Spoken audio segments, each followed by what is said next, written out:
While last night's Raw opened with the fantastic and heartwarming news that Becky Lynch and Seth Rollins are expecting their debut child, this episode of the WrestleTalk News will be starting covering the arrest of Alberto Del Rio over the weekend, where more disturbing details have since come out. Viewer discretion is advised. This past Sunday, former WWE and World Heavyweight Champion Alberto Del Rio was arrested for sexual assault. Del Rio, whose real name is Jose Alberto Rodriguez Chicuan, posted bail of $50,000 and was released at around 3:30 a.m. on Sunday morning. The Fox affiliate in San Antonio first reported the arrest, stating that the police were responding to a claim from the victim on May 4th, where she stated that Del Rio accused her of cheating and became angry when she wouldn't admit to the infidelity. Del Rio allegedly then struck her across the head multiple times, before taking her downstairs and made her put on a dress and dance for him, but she refused, prompting him to warn her not to cry or he'd take her son and drop him off in the middle of the road somewhere. Police then stated that Del Rio tied the woman's hands with boxing straps, put a sock in her mouth, and sexually assaulted her for several hours using various objects. The victim told detectives that she does not remember much after he placed his hand around her throat. That's from the original report, and further details, as reported by TMZ, make the story even more disturbing. According to the site, the attack by Del Rio started at around 10 p.m. on May 3rd and lasted until around 2:30 p.m. on May 4th, lasting over 16 hours. Del Rio also allegedly smashed her cell phone, her laptop, and attempted to burn her passport. The responding officer also saw multiple bruises on the accuser's face, arms, legs, and neck. Del Rio has a history with abuse charges, as he also faced domestic abuse charges with former girlfriend Paige in July 2017, which Paige would clear up days later on Twitter. Del Rio has been charged with sexual assault, a second-degree felony. There's no easy way to segue out of that to normal wrestling news, so let's just run the Support WrestleTalk bumper and start over. Support WrestleTalk! Give us a subscribe. It wasn't just Becky Lynch who had a huge announcement on last night's Raw by revealing her pregnancy. WWE also announced there will be a brand crossover with inter-brand matches taking place all over the show. So the much criticized eventually dropped wildcard rule from last summer then. Wildcard! But the reason behind this goes beyond WWE lacking star power in total lockdown. With high-profile wrestlers like Roman Reigns and Intercontinental Champion Sami Zayn refusing to work for tapings. As Post Wrestling is reported, one source indicated that this idea came at the request of the networks. Last week's Raw saw its lowest viewership of all time at just 1.6 million viewers, while SmackDown has recorded its 3 lowest ratings over the last month, almost halving their near 4 million figure for their premiere on Fox last October. Who would you book in a dream SmackDown vs Raw brand crossover match? Let me know in the comments down below, because I'll be replying to people from out of quarantine. But it's not just the TV networks that may be upset with WWE, it's one of their top wrestlers too. Thanks for your support on Patreon, Kratos' forgotten son, Chris Petru.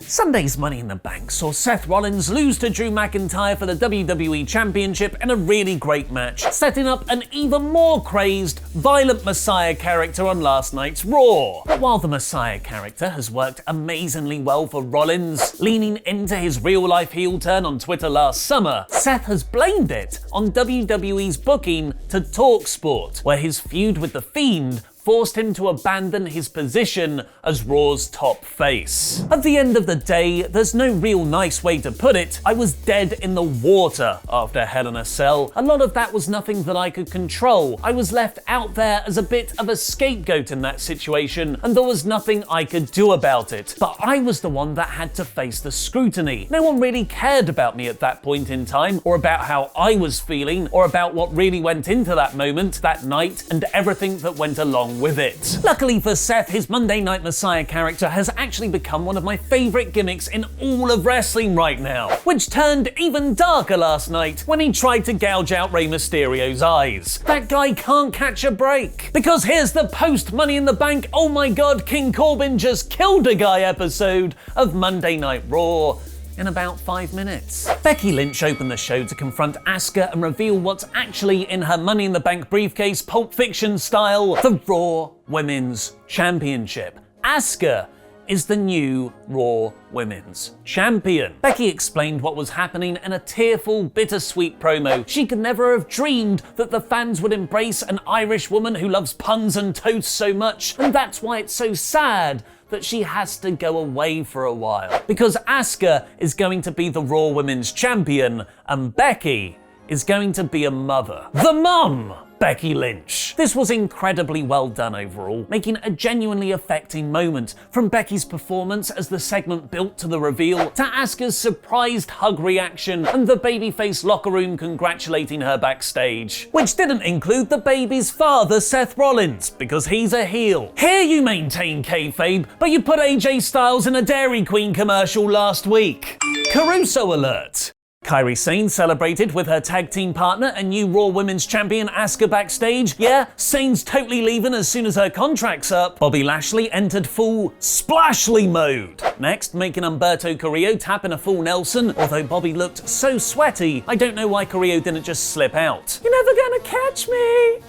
Oh, I just got a notification. No, not a Caruso alert this time, but Zelina Vega and her gang of sexy men's 3-week push has expired. Angel Garza suddenly started yelling at Austin Theory backstage and then continued to trash talk him while beating Akira Tozawa. It seems like Theory, who struggled to stand out, might be split off soon. Not content with a decisive win several weeks ago, Drew McIntyre then came out to Claymore both Garza and Theory for another champion versus champion match against Andrade. The two have fantastic chemistry together, and Andrade's consistent focusing on Drew's injured bicep is a wonderful attention to detail. Sadly, I don't think they'll ever get the kind of 20-minute main event their champion versus champion match deserves, because this was all just to set up a far bigger interpromotional match of the WWE Champion versus one of SmackDown's top stars. No, not Daniel Bryan, not Bray Wyatt, not Braun Strowman, not even Otis.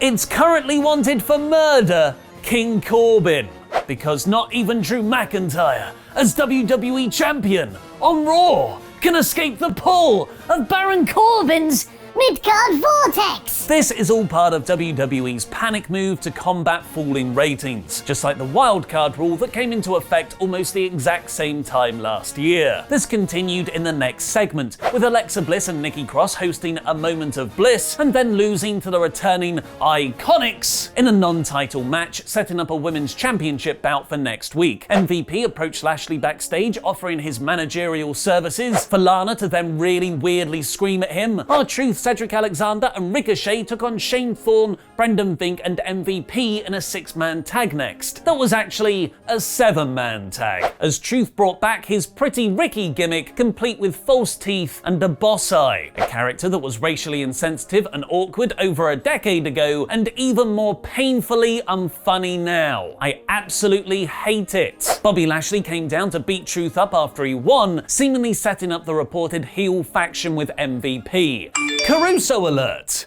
Rey Mysterio revealed why he isn't dead after King Corbin threw him off a roof. He landed on a smaller roof underneath the main roof, just six feet below it.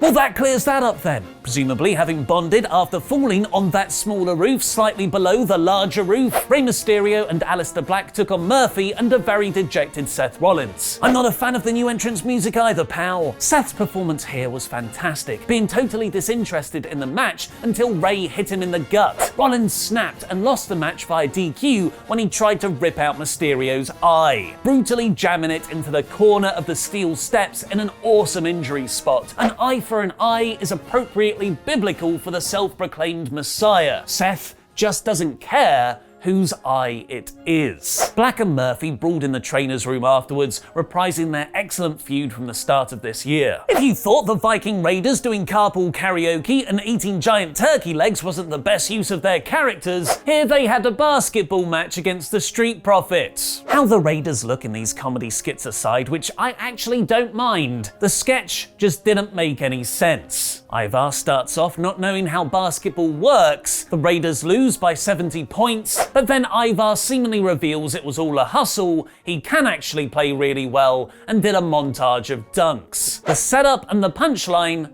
don't work together. Shayna Baszler said the parasite in Becky's stomach will ruin her career.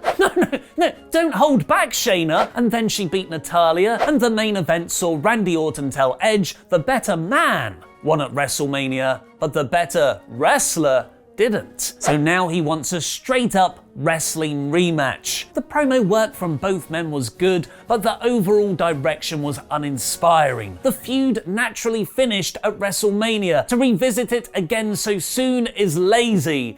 Caruso alert! Charlie then appeared fittingly from out of nowhere between them in the ring to overtly address that criticism, looking directly into the camera to say, well, if this does happen, it might just be the best wrestling match ever. Well, if Charlie Caruso says it, I can't wait. The line was so obviously and pettily directed at all the people, me included, who said Edge vs Orton at WrestleMania was overly long and incredibly boring. Click the eye above my head to let me know your rating of Raw. I quite enjoyed the episode, especially the Becky Lynch announcement, which is one of those rare moments of authenticity in wrestling. And at the other end of the scale, I loved her real-life fiancé Seth's excellent character work and beatdown of Ray. Getting Orton versus Edge again though, and the return of the wildcard rule under a different guise, doesn't fill me with confidence. This week's Raw is core, but pretty much just because of Lynch. Why was Otis winning Money in the Bank so great? Let Luke and Laurie win you over in their WrestleTalk podcast review of the show by clicking the video on the right. And now Asuka's champion.